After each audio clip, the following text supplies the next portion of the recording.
Hey guys, welcome to the Black Republican Theory. Thank you for tuning in to today's show. Before I get into the video, please like, share, comment, and subscribe. So the thumbnail cover photo for this video is actually a guy who was just standing in the street. He was standing in the street on his cell phone drinking something with his backside literally hanging out. And I'm thinking to myself, dude, I know it's like 90 degrees outside, but is it really worth risking it all by standing in traffic, not paying attention at all? Like, we're seriously going through a true mental health crisis in Baltimore City, but particularly, within traditionally underserved communities of individuals. Now, that being said, there have been some pretty heavy Supreme Court cases that have come down.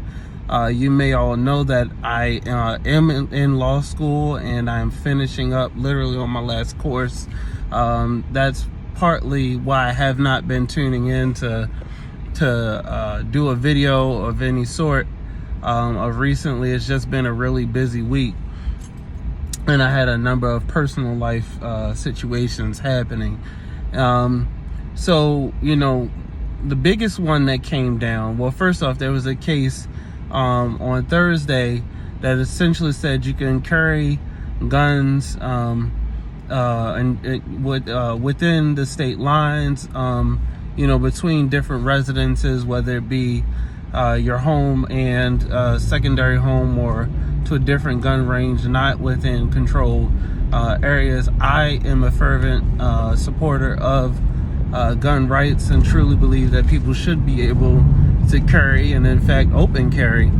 It's just the fact that, and I'm just going to say it, that the law is enforced differently and over enforced within black and low income areas, and too often those areas are one and the same.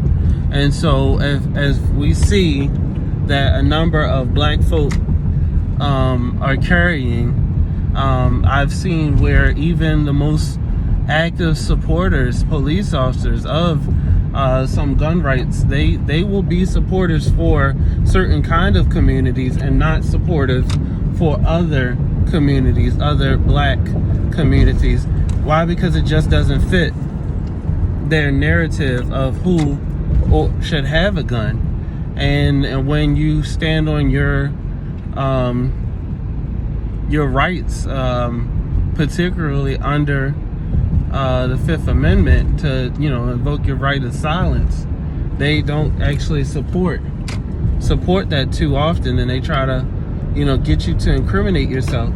Now, that being said, that was one case. The other case that came down was Dobbs v. Jackson Medical Center, which essentially says it overturns Roe versus Wade, which is basically says that states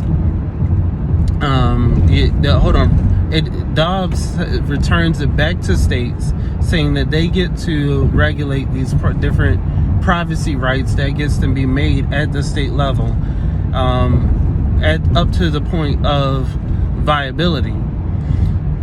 You have a lot of people who are losing their ever-loving minds, and they're saying that their bodies are being regulated, and truthfully speaking, the government shouldn't have that much control over what one particular person might do with their own body. But that being said, they didn't keep that same energy when it came to these vaccines and the vaccine mandates. They did not keep that same energy. But if we're going to stick onto the abortion cases, hey, the states should get to decide. The states should get to decide. States are what we call laboratories of democracy. They get to try out different policies. That's why they have their own legislatures. There was only one state, for example, that implemented a universal health care system or model framework, and that was up in Vermont. And that system failed miserably and he took it away. But guess what? Had it not been for the Vermont universal health care, we would not have a working model to see how universal health care would have worked in reality as a concept. So back to the other part of about abortion is that a person should be able to decide what they want to do with their own body, and the state will say that they have a vested interest by invading what is called a positive privacy right, and that's how they get in and inch into your personal lives. Now, that being said, I hope that this decision, whether you agree with it or do not agree with it, that it should be returned to the states. I hope it truly motivates individuals to really get active in their state and local politics. Too many people have sat on the sidelines in state and local politics. I was just looking at some voting and election data here in Maryland and in DC, and I happen to notice that no matter if it's Democrat or Republican, as like a Democratic controlled county or a Republican controlled county, turnout is as low for primaries is as low as 19% and as high as 31%. And that's whether it be a overall low income county or an overall high income county. Regardless, or Democrat or Republican, against all spectrums, the nominees, the party nominees, and those who turn out to vote for these party nominees are chosen by a small minority of individuals. And so hence the policies are not truly reflective of the overall population that has to be governed by the nominees who eventually win the general election, and after being nominated by their parties in the primary election. So what I am hoping is that these rulings that have come down from the Supreme Court, while they have disappointed some and encouraged others, will lead to motivate and serve as the impetus for a lot of people to get involved in their local government and get involved in their state government, because that is where the most effective change, in my opinion, will happen, and serve as a check to the federal government. Next topic is that,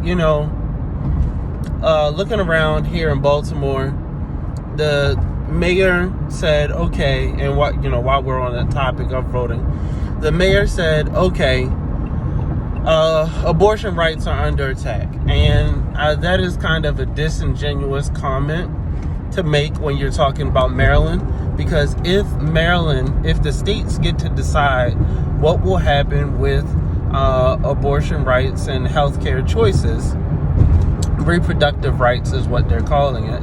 If the state gets to decide that, nothing will happen here in Maryland, because we have a constitutional imperative and mandate to actually fully fund and assist women in their reproductive care decisions.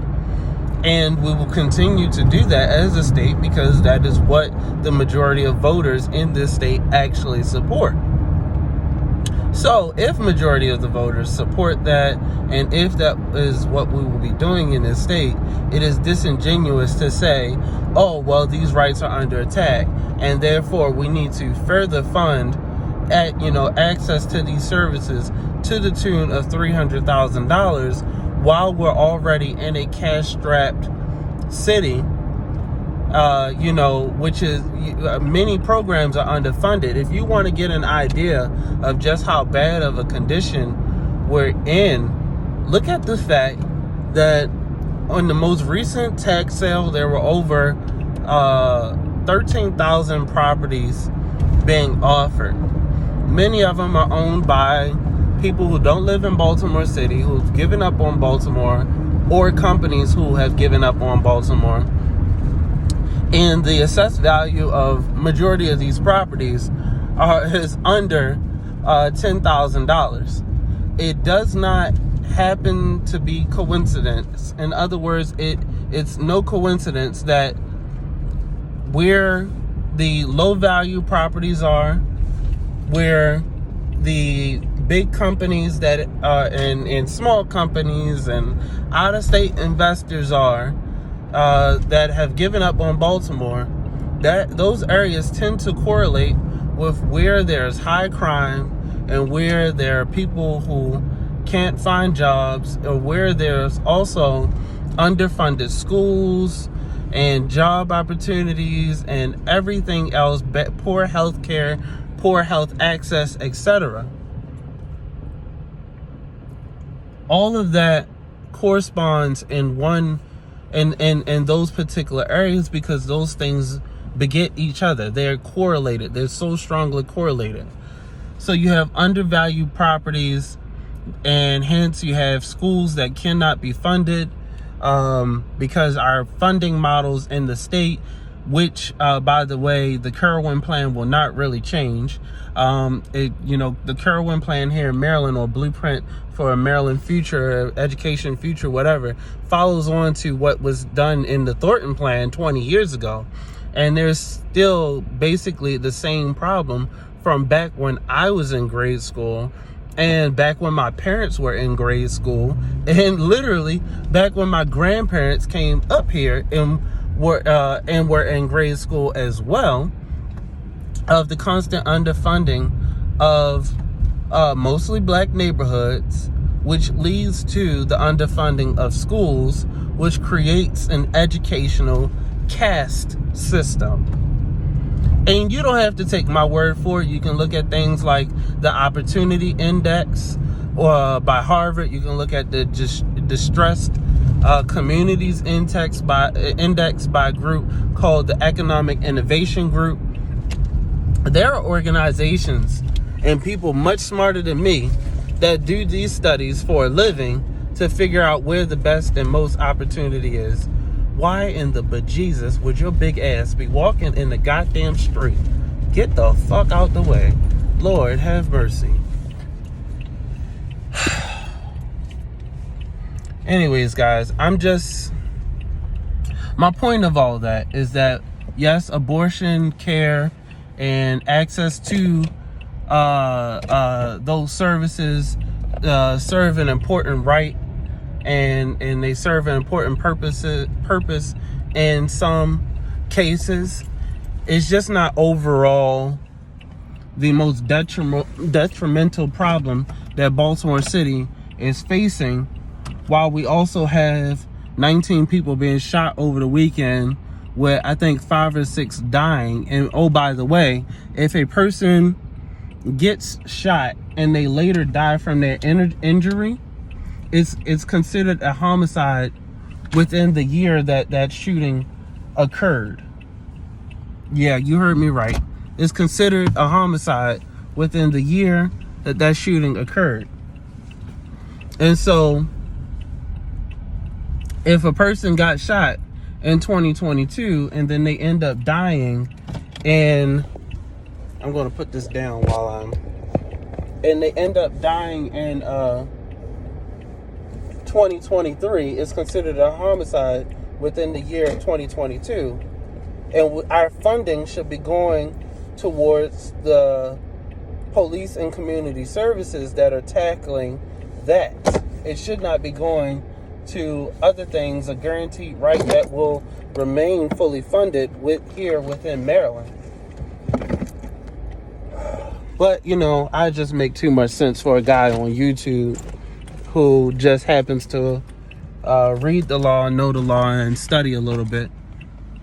There are other things that we should also be take a look at, and those are things like the fact that the Safe Streets program by and large, is not working, and yet Brandon Scott has come up with the awesome idea. And I say Brandon Scott because, quite frankly, as the mayor, you're the face of government. It's not Brandon Scott alone, guys. We gotta get off of just harping on him as the mayor. It's also his team and the people that he has appointed or allowed to remain in their jobs. So it's not him alone. Just like the president of the United States does not run the entire federal government. It's people within these agencies that run the government. Now, that being said, somebody within government came up with a brilliant idea. I mean, truly genius, to hire citizen detectives to get out here and to investigate some of these crimes, because there's so many shootings and deaths and crimes that are happening. But I have to ask this question: if you have safe streets, which is not really helping, Baltimore City, right? And the crimes that they do help to quell or prevent is only within certain areas. But as soon as you leave literally one block outside of that area, stuff is back to the distressed state. How well and how effective are they?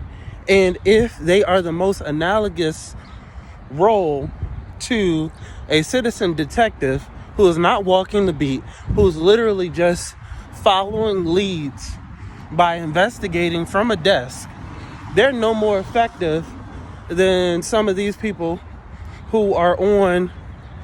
See that? That's a junkie right there. Dude is junked out. He is junked out. You should have saw his eyes. He is junked out, high as a mother freaking kite. Anyways,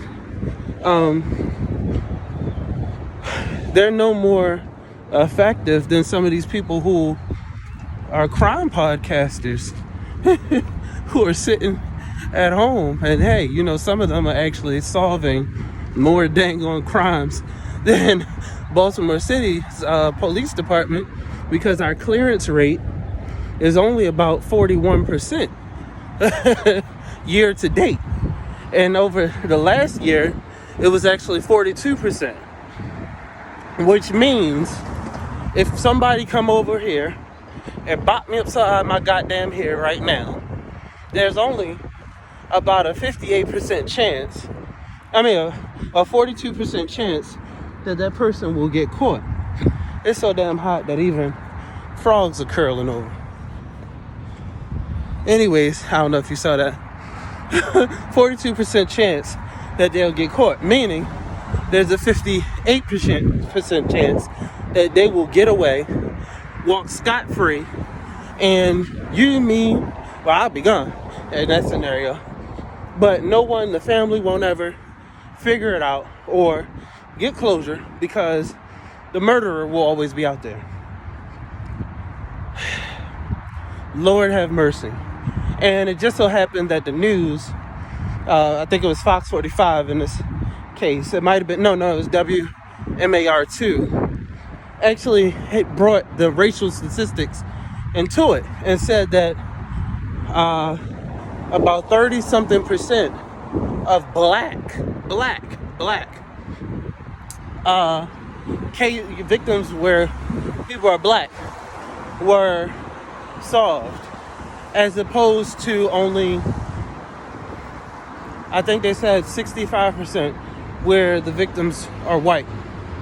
And so that means, that begs the question of, if black communities aren't willing to hold our government officials accountable for our own deaths and solving those deaths, are we really serious about this whole Black Lives Matter and let me live and stuff? Because if we're not going to be holding these politicians accountable for those things, like,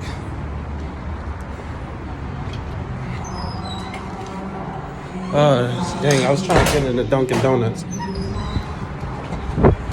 Here you go, man. Oh, thank you. No problem. Thanks. Oh, it's okay. No problem. There you go. Pardon me. So if we're not going to be holding them responsible, are we serious about protecting our own communities? Because this is what I can say. I was raised by parents who taught me to defend and protect and provide for my own family, as well as my grandfather. So I do that. I try my best to be the best man that I can be. I can't sit idly by and just watch people in my community be underserved, be cast aside, which is why I get into politics and bring light to things to antagonize the system, because only once you antagonize the system do you get results, really, because nobody really wants to solve anything.